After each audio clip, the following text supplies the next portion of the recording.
Well, kind of show you guys the temporary setup we have out here, minus the camper. It's 31-foot camper, pretty standard stuff.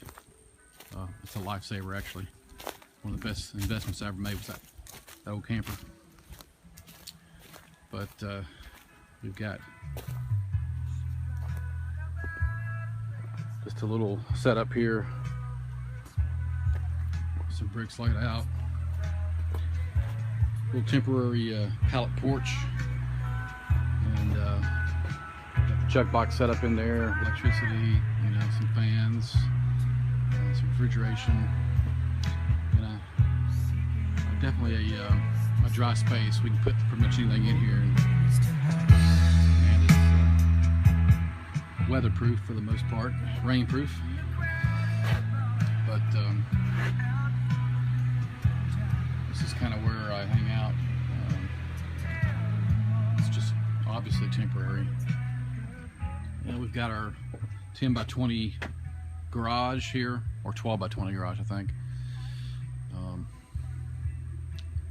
It's a must out here, something like that, to keep your tools in, that kind of thing. We don't have a well in yet. We got to have a well drilled. So I'll kind of show you the setup I have here for now. And we've got us a tank. It is a 330 gallon tank, and keep it covered. We'll eventually paint it. And look, there's my German Shepherd. Major. Say hi. That was a surprise. Anyway, so what I have here is a series of pumps. A couple pumps, and so we have a rainwater catchment system, and then we have water that we bring in. We buy from the neighbors. It's really good water, and it works. It's a good way for them to make a little extra money out here in the country, and it's no big deal for us to haul it in a couple of 55-gallon drums. We just throw those in the back of the truck. And then I've got a pump here, this one right here, that is a transfer pump. So I just take this, set up here, and this is hard to film, I'm too close. But I put that in the barrel, and it just transfers it right into the tank, and you kind of walk away from it and leave it, and it doesn't matter if it runs dry or not. It doesn't hurt the pump. Then I have this pump which supplies the whole water system, and it will actually hold 55 pounds of pressure, and this thing hardly ever runs at all. It's pretty amazing. Got a little filter on it. I'm about to install a filter system, a whole house filter system here, but we haven't had any issues. We use it for rainwater, or bathing and dishwater and that kind of thing. So that's all we use it for. We have a separate drinking water situation, but it works like a champ. Okay, so that's the pumps, and these are our 12-volt pumps. We just have some switches wired here, so the transfer pump is turn on. This is on all the time. In the bottom here, I've got 2 Trojan T105 batteries, wired 12-volt, and that is my power. Here I have a new battery charger. I have set it 2 amps. It's a trickle charger, and it keeps the batteries full at all times. I've just got that plugged in. So it's a 12-volt system running off of 110. Of course, I have the option, if in a situation where I can just plug my solar system in, and it'll run off the solar. But I just have it running off out of a garden hose for now, into a little manifold here, and we can water runs through this, but I can power a water hose if I needed to.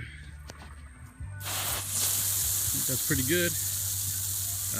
You can wash the vehicles with it. We use it for,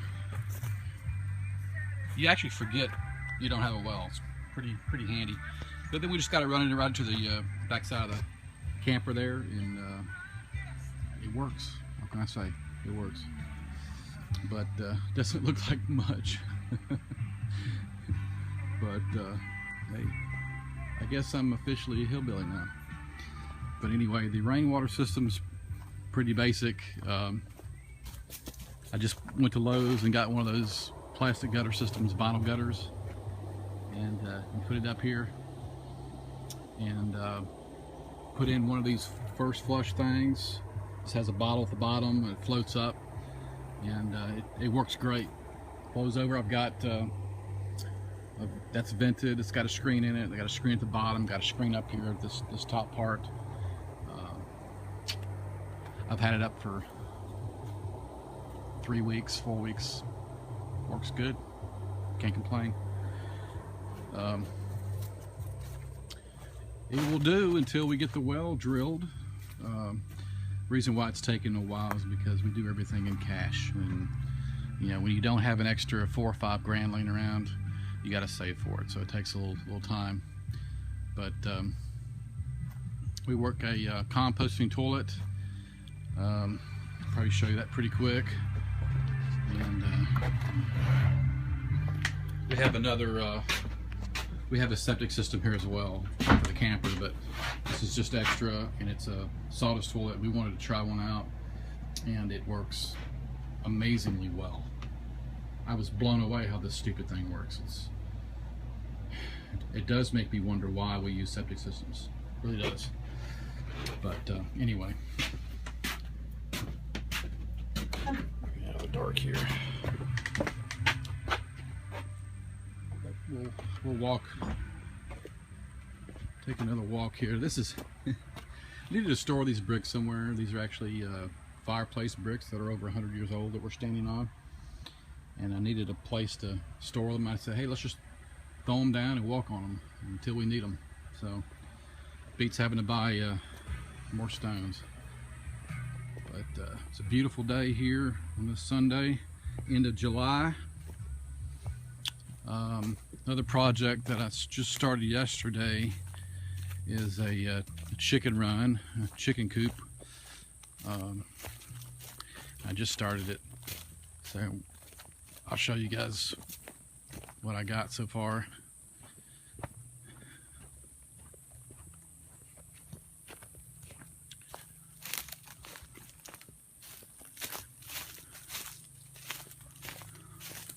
Anyway, here we go. It's 6 by 12. Figure it's decent size for a chicken run. Pretty simple. I got some, somebody gave me some chickens. Wasn't really going to get chickens this quick. I got more important things to think about than chickens.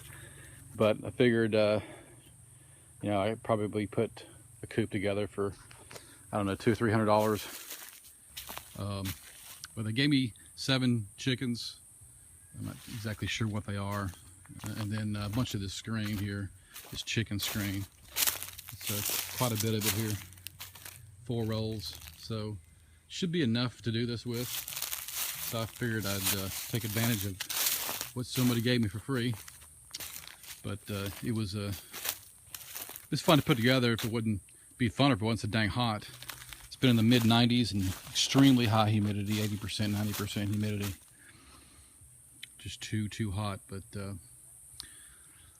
I love building things. I wish I had more money so I could build quicker in cooler weather. Anyway, we're loving it out here in the country.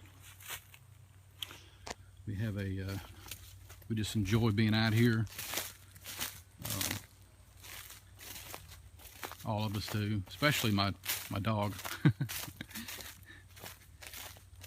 We have lots of coyote that come up close to the house. I'm kind of concerned about that. I've had to keep a gun close, you know, because I'm out all night. So I've had them come as far as this close to the place. But we're having a good time, even in the heat. It's a lot of fun. It's just such a difference from living in the city and just your everyday lifestyle. 100% different. No neighbors in your face. You know, that's definitely an advantage of not having to deal with people. And the neighbors that you do have are amazing people, just amazing people. And they know so much. You know, that's one thing I haven't heard a lot of people talk about when going on, like maybe an off-grid situation in the country, and how much information these farmers know.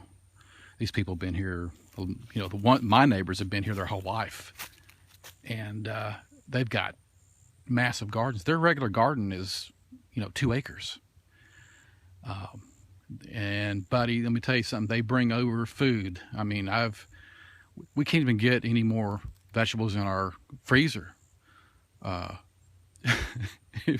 They're packed full. Every night we eat like squash and zucchini and stuff, and we got tomatoes coming out of our ears, and it's just fantastic. But these folks know, they know a lot of information, these older folks, and that's kind of what we're doing, is just, you know, creating really good friendships. And these people really will go out of their way for you, and we've made sure that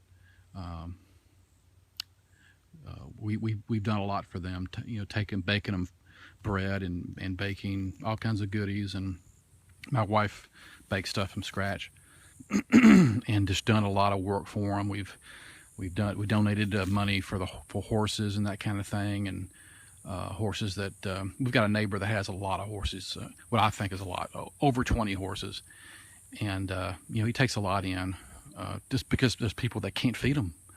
So he kind of rescues some of them, and we help, you know, donate some money for feed and that kind of thing. And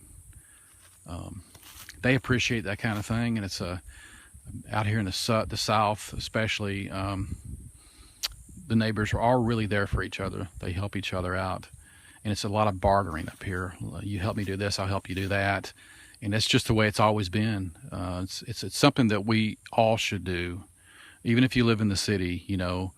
And that's one thing I really missed. I'm originally from the country, lived away for 30 years in the city, and you miss that kind of thing. You forget that it exists. So we're really enjoying being here and learning from these folks, and just taking advantage of our opportunities here. But gosh, I think that's enough rambling for today. So thanks for watching, and you guys just hang in there, and see you later.